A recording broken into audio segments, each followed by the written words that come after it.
2020 is an important anniversary. It marks 50 years since President Nixon created the Environmental Protection Agency and the modern environmental law era began. But half a century down the road, amidst political unrest, racial injustice, a global pandemic, and continually warming climate, you have to ask, what is there to celebrate? What has environmental law accomplished?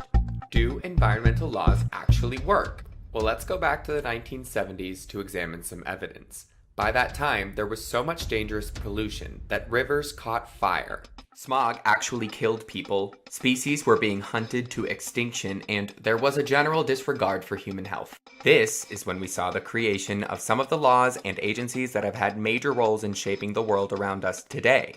Laws like the Clean Air and Clean Water Acts, which are supposed to keep our air breathable and our waters swimmable, fishable, and drinkable. Another novel law was the National Environmental Policy Act, or NEPA, which required for the first time ever serious consideration of environmental impact before we act. And of course, the EPA was created to promote these laws and ideas that would go on to spread around the world. Then followed hazardous waste regulations that were put in place to keep dangerous and toxic materials handled safely. But underlying and driving the action in Congress were millions of individuals demanding change for a healthier, safer planet. They wrote books, they protested, they held the first Earth Day, and they marched on the streets, sparking an environmental movement that is still very much alive today. So that's it, right? Case closed and problem solved. Well, not exactly, of course. Things have gotten tricky over the last 50 years when it comes to environmental law. You see, environmental laws, like any laws, are based on compromise. And it's the judicial branch that deals with the ambiguities around this compromise after Congress writes a law and the executive enacts it. This is where environmental lawyers come in.